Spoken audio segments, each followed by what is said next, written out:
వజీర్ గారు నమస్తే అండి. నమస్తే అండి. ఆ, గత కొంతకాలంలో రాష్ట్రంలో విచిత్రమైన పరిస్థితి ఏదైతే కనుక అంబటి రాంబాబు గారు రిలీజ్ అయిన దగ్గర నుంచి రోజుకొకళ్ళు పరామర్శ. మరి గతంలో చూసాము వల్లభనేని వంశీకాలంటే పరామర్శలు ఎక్కడా కనిపించలేదు. అలాగే చూస్తే కనుక ఇంకా కొంతమంది నాయకులు పిన్నెల రామకృష్ణారెడ్డికి కానీ లేదంటే ఇంకా కొంతమంది నాయకులు ఉన్నారు, వీళ్ళెవరికి ఇలాంటి పరామర్శలు కనిపించాలి. ఒక అంబటి రాంబాబుకు మాత్రమే పరామర్శల యాత్ర పరంపర కొనసాగుతుంది. ఎందువల్ల అనుకోవాలంటారు? అంబటి రాంబాబు అనే ఆయన పెద్ద జోకరు వైఎస్ఆర్ పార్టీలో. అందుకని ఆ జోకరు వల్ల పబ్లిసిటీ ఎక్కువ అనే ఉద్దేశంతోనే ఇవాళ జగన్మోహన్ రెడ్డి వీళ్ళందరినీ కూడా పంపిస్తూ ఉన్నాడు. ఆయన చెప్పాడు కదా, అన్న తప్పు చేయలేదు, అన్న తప్పు చేసినా కూడా మళ్ళీ వెంటనే క్షమాపణ అడిగాడు అని చెప్తున్నాడు అని నా కుక్కతో సమానం అన్నాడు. అలాంటి వ్యక్తిని పట్టుకొని ఇవాళ వీళ్ళందరినీ కూడా కుక్క అనే వ్యక్తి రేపు అందరినీ కూడా ఆ కుక్కకి ఏం చేస్తుందండి, ఎవరైనా కరుస్తుంది రేపు. మనం అనుకుంటాం మన సొంత కుక్క అని, ఒకసారి కాలేస్తే మన కుక్కైనా మన కరుస్తుంది. అది సంగతి మర్చిపోయాడు. ఇవాళ వాళ్ళందరినీ కూడా గతంలో ఉన్నటువంటి మరి వంశీని వాళ్ళందరినీ కూడా ఎదురు చూడలేదంటే వాళ్ళు ఈయనకు అవసరంలా, ఇతను కావాలి. ఎందుకంటే ఇక్కడ రెండు పార్టీలని, జనసేన పార్టీని తెలుగుదేశాన్ని డైవర్ట్ చేయడం కోసం ఇతన్ని ఎక్కువగా ఉపయోగిస్తున్నారన్న సంగతి క్లియర్గా అర్థమవుతుందని చెప్పి తెలియజేస్తున్నా. ఇవాళ ఇలాంటి జిమ్మిక్కుల వల్ల ఉపయోగం లేదు. అబద్ధాలతో బతికే పార్టీ అది ఎక్కువ కాలం శాశ్వతంగా పనిచేయదు. ఏదైనా మీరు ప్రజలకు పనిచేసేది చేయండి. మరి మీరు నిజంగా సేవ చేయాలనుకుంటే అసెంబ్లీ రావచ్చు కదా, అసెంబ్లీలోని సమస్యలను అడగొచ్చు కదా, ఎందుకు అరెస్ట్ చేశారని అడగొచ్చు కదా. ఇట్లాంటివన్నీ కాకుండా బయట ఈ రకంగా ప్రచారం చేసి సొంత మీడియాకు పెట్టుకొని తప్పుడు మాటలు మాట్లాడటం వల్ల ప్రజలు ఎవరు కూడా గౌరవించాలని చెప్పి తెలియజేసుకుంటారు. ఒకవైపు రాష్ట్రంలో మహిళల మీద అఘాయిత్యాలు జరుగుతున్నాయని మాట్లాడుతుంది వైసీపీ వాళ్ళే. మరోవైపు చూస్తే మహిళల భద్రత లేదని చెప్పి ఒక మాజీ జడ్జి, హైకోర్టు లాయర్ అని చెప్పుకున్న జడ శ్రావణ్ కుమార్ గారు మాట్లాడుతూనే రాష్ట్రంలో వాటర్ ఎన్కౌంటర్లు పెరిగిపోతున్నాయి, రేపు ప్రభుత్వం మారగానే డీజీపీని అలాగే హోంమంత్రి అనిత గారిని మేము అరెస్ట్ చేస్తామంటూ ఒక వార్నింగ్ అయితే ఇస్తున్నారు కదా, మరి దాన్ని ఎలా చూడాలంటారు? ఇవాళ శ్రావణ్ కుమార్ జడ్జి అనే పదవి మీరు చెప్పబాకండి. ఎందుకంటే మాజీ జడ్జి అయినా కూడా అతనికి ఆ అర్హత లేదు. ఎందుకంటే మనం చూసాం జడ్జి అనే వాళ్ళు ఎలా ఉంటారు. ఇవాళ నువ్వు పేమెంట్ కోసం తయారైనటువంటి వ్యక్తివి, పేమెంట్ ఎవరు ఇస్తే వాళ్ళ వైపు మాట్లాడతారు. అంతేగాని మీరు ప్రజల వైపు ఏం చేశారు? ప్రజలకి ఏమన్నా నేను అడుగుతున్నా మీడియా ద్వారా, ఆంధ్ర వాయిస్ ద్వారా అడుగుతున్నా, ఎవరికైనా ఏ ప్రజలకైనా వాళ్ళ సామాజిక వర్గంలో కానీ ఒక్క మనిషికి ఎవరన్నా చదివించాడా, లేకపోతే ఎవరికైనా ఆర్థికంగా బలోపేతం చేయడానికి ఏమైనా సహాయం చేశాడా, ఏదైనా చేశాడా? ఏమి లేకుండా ఊరికి మీడియా ముందుకు వచ్చి ఇష్టం వచ్చినట్టుగా మాట్లాడి ఇది బెనిఫిట్ పొందామనే ఆలోచన తప్ప ఆయన జగన్మోహన్ రెడ్డి వచ్చేది లేదు. ఈయన అధికారంలో డీజీపీ గారిని అరెస్ట్ చేసే పని లేదు, మన హోమ్ మినిస్టర్ గారిని అరెస్ట్ చేసే పని లేదు.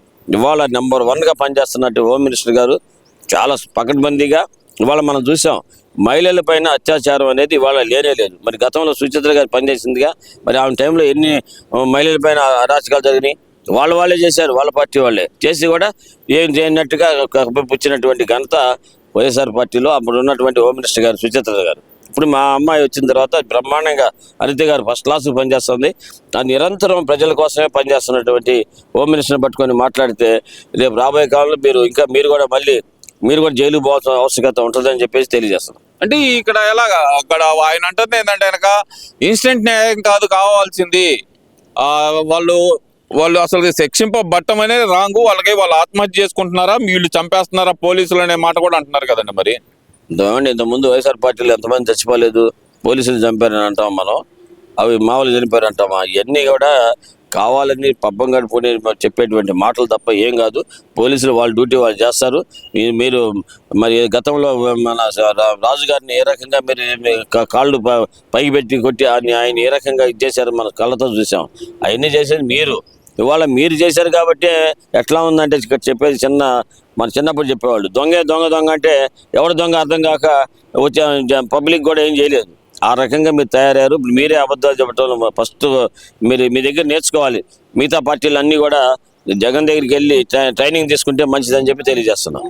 ఎవ్రీ డాగ్స్ కమ్స్ ఏ డే అంటూ అంబటి రాంబాబు గారు చేస్తున్న వ్యాఖ్యలు ఒక కుక్కగా అంబటి అనే కుక్కకు కూడా ఒక రోజు వస్తుంది అంటూ ఆయన సవాల్ చేస్తున్నారు కదండి. మరి ఈ రోజు ఇవ్వండి, మీరు జైలు పోయినా దాని గురించి ఏమన్నారు? మీరు చంద్రబాబు నాయుడు గారు నా కుక్కతో సమానం అన్నారు.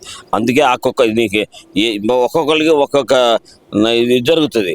ఆ కుక్కతోనే నువ్వు సర్వనాశనం అవుతావు. ఎందుకంటే కుక్కని సామాన్య విషయం కాదు. కుక్క కూడా ఒక జంతువే. జంతువుని పట్టుకొని దాన్ని రాజకీయంగా ఉపయోగించడం అనేది మంచిది కాదు.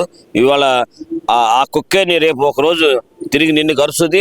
అప్పుడు నువ్వే పిచ్చి రాంబాబు లాగా తిరగాల్సిన అవసరం. రోడ్లు వెంబడి పిచ్చి రాంబాబులో తిరుగుతాం. మేము చాలా మంది రాజకీయాలు చూస్తున్నాం. ఇప్పుడు రోడ్ల వెంబడి అడుక్కునే పరిస్థితులు తిరుగుతా ఉన్నారు కొంతమంది. అప్పుడు చేసినట్టు హరాస్మెంట్లు, అప్పుడు చేసినట్టు ఇవన్నీ కూడా పనిష్మెంట్గా జరుగుతుంది. అట్లాగే నీకు కూడా రేపు రాబోయే కాలంలో కుక్కలాగే రోడ్ల వెంబడి తిరగాల్సిన అవసరం వస్తుందని చెప్పేసి రాంబాబు గారు ఇప్పుడైనా పకడ్బందీ మీరు మాట్లాడటం నేర్చుకోండి. నేర్చుకోకడం కాదు, మీకు కావాలని మాట్లాడుతున్నారు. నేర్చుకుంటాను మీకు ఆ మాట చెప్పడం నాది పొరపాటు. ఎందుకంటే మీకు నేర్చుకున్న అవసరం లేదు. మీకు అన్ని తెలుసు, కావాలని చేస్తున్నారు. కాబట్టి ఆ గర్వం తగ్గించుకుంటే మంచిదని చెప్పేసి తెలియజేస్తా ఉన్నా. ఎన్నడూ లేని విధంగా 20 నెలల కాలంలో 5వ పులివెందుల పర్యటన, ప్రజా దర్బార్ పెడుతున్న జగన్మోహన్ రెడ్డి. ఎలా చూడాలంటారు పరిస్థితి? ఎందువల్ల అంటారు సడన్ గా ఆ పులివెందుల ప్రజల మీద అంత ప్రేమ వచ్చిందంటారు జగన్మోహన్ రెడ్డి గారికి? ఇప్పుడు అక్కడ బీటెక్ రవి గారి వైపు వచ్చేసారు అందరూ. అక్కడ ఉన్నటువంటి వారి మిసెస్ వాళ్ళ ఎంపీపీగా గెలవడం జరిగింది. కాబట్టి అక్కడ ఉన్నటువంటి వారెవ్వరు కూడా అతను నమ్మే పరిస్థితి లేదు. కాబట్టి వీళ్ళే డబ్బులు ఇచ్చి ఆ గ్రామాలకి బస్సులు పంపించి వాళ్ళని తెలుసుకొచ్చే పరిస్థితి వాళ్ళ వచ్చాడు ఆయన. ఎందుకంటే రేపు రాబోయే కాలంలో ఎలక్షన్లో అతను గెలుస్తాడని నమ్మకం అనేది పోయింది. కాబట్టి ఇలాంటి దర్బార్లు పెట్టి అందరిని పిలుచుకొచ్చి వాళ్ళందరికీ బిర్యానీలు, పలావులు, మందులు దాపిస్తే ఉంటారనేటువంటి భావంతో ఉంది. కానీ వాళ్ళందరూ చదువుకున్నారు. అందరూ కూడా కడపలో కూడా మేధావులు ఉన్నారు. వాళ్ళకి కూడా తెలుసు ఎవరికి వేస్తే ఓటు ఉపయోగం ఉందని చెప్పేసి తెలుసు. కాబట్టి ఇవాళ నీకు రాబోయే కాలం ఇదివరలాగా పిచ్చిగా మీరు రిగ్గింగ్ చేసుకుందాం, అయితే చేద్దాం అని కుదరదు. అక్కడ బీటెక్ రవి గారు వాళ్ళ మిసెస్ అందరూ ఉన్నారు. అక్కడ మంచి నాయకులు ఉన్నారు. రాబోయే కాలం మీకు ఆటలు సాగు అని చెప్పేసి తెలియజేసుకుంటాం. కూటమిని కూల్చే వరకు వెనక్క తగ్గను అంటున్నాం అంబటి రాంబాబు. ఎలా చూడాలంటారు వ్యాఖ్యలు? కూటమిని కోల్చడం అంటే కనుక ఈ కులాల కుంపట్లో ఏదైతే కనుక కాపు టైగర్ అంటూ పెడుతుంది దానికోసమే అనుకోవచ్చు అంటారా? మరి 100% మీరు చెప్పిన దాంట్లోనే ఉంది. ఎందుకంటే ఇప్పుడు మన భారతదేశంలో ఉన్నది పెద్ద ఎఫెక్ట్ ఏంటంటే మనకి మతాల మధ్య పేచీలు, అలాగే కులాల మధ్యన వ్యత్యాసాలు, తర్వాత ఉన్నవాడు లేనివాడని, అట్లా లేదంటే నిన్ను అన్నాడని అనలేదని మీ ప్రచారాలు చేసేటువంటి దాంట్లో మరి ఆంధ్రప్రదేశ్లో మన వైఎస్ఆర్ పార్టీ వాళ్ళు ముఖ్యంగా ఉంటారు. అలాంటి పబ్బం గడుపుకునే శక్తి సామర్థ్యాలు ఆ పార్టీకి ఉంది. మరి ఎవరు కూడా నమ్మరు. వాళ్ళు తెలుసు ఎవరు, ఎందుకంటే డెవలప్ అయింది. ఒకప్పుడు తెలియనప్పుడు మీరు అన్నట్టుగా ఈ ఏఐ రాకముందు అంతకుముందు ఏం తెలియనప్పుడు ప్రింట్ మీడియా ఉన్నప్పుడు అవన్నీ జరిగినాయి. కానీ ఇప్పుడు జరగదు. ఇప్పుడు ఎలక్ట్రానిక్ మీడియా, అన్ని రకాల మీడియాలు వచ్చినాయి, ఏఐ వచ్చింది, సోషల్ మీడియా వచ్చింది.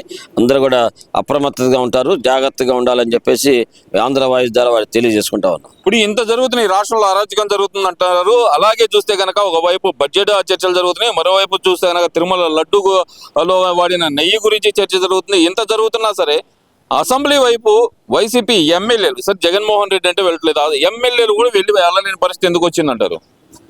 ఈ క్వశ్చన్కి ఆన్సర్ ఏంటంటే వాళ్ళ నియోజకవర్గంలో ఉన్న ప్రజలతో వాళ్ళ మీద తిరుగుబాటు చేయాల్సిన ఆవశ్యకత వాళ్ళకు కూడా ఉంది. ఎందుకంటే ఏమంటే మా సమస్యల్ని మీరు అక్కడ తీసుకెళ్ళి చెప్పకపోతే మాకు ఎవరు చూస్తారని మేము ఎందుకు మిమ్మల్ని గెలిపించామని చెప్పేసి ప్రజలు కూడా అడగాల్సిన బాధ్యత ఉంది. ఏదైతే 11 నియోజకవర్గాల్లో ఉన్న ప్రజలందరూ కూడా తిరుగుబాటు చేసేటువంటి మీకు అవకాశం ఉంది, మీరు మాట్లాడాలని చెప్పేసి వాళ్ళు ప్రజలకు కూడా తెలియజేస్తున్నాం. వీళ్ళు కేవలం వాళ్ళు వచ్చింది వాళ్ళ స్వార్థం కోసం, కానీ ఇక్కడ అసెంబ్లీలో పనిచేయాలి, ప్రజలకు సేవ చేయాలి అని కాదు. వాళ్ళు ఎంతసేపు వచ్చింది దాన్ని వాళ్ళు పరిపాలించినప్పుడు కూడా చూసాంగా, దాచుకోవడం తప్ప వాళ్ళు ఏం పరిపాలన చేయలేదు. పైగా ఈ రాష్ట్రాన్ని అమరావతిని మరి శ్మశానంగా మార్చినటువంటి గొప్ప ఘనత గల వాళ్ళు ఇవాళ ఉన్నటువంటి అమరావతి ఎంత బ్రహ్మాండంగా తేజస్సుగా పనిచేస్తున్నారు. మరి కొన్ని వేల మంది అక్కడ పనిచేస్తూ చక్కగా అమరావతి అభివృద్ధి కోసం పనిచేస్తూ ఉన్నారు. అట్లాగే అన్ని కంపెనీలు కూడా రాబోతూ ఉన్నాయి. ఇది అప్పుడు ఎందుకు రాలేదంటే ఇవన్నీ కూడా కేవలం అది బటన్ నొక్కుతున్నా అని చెప్పి ఊరికి చూపించి పబ్లిసిటీ చేయడం తప్ప మీరు ఏం చేయలేదు. పోనీ మీరు బటన్ నొక్కిన వల్ల వాళ్ళు ఎవరైనా బాగుపడ్డారంటే అది కూడా లేదు.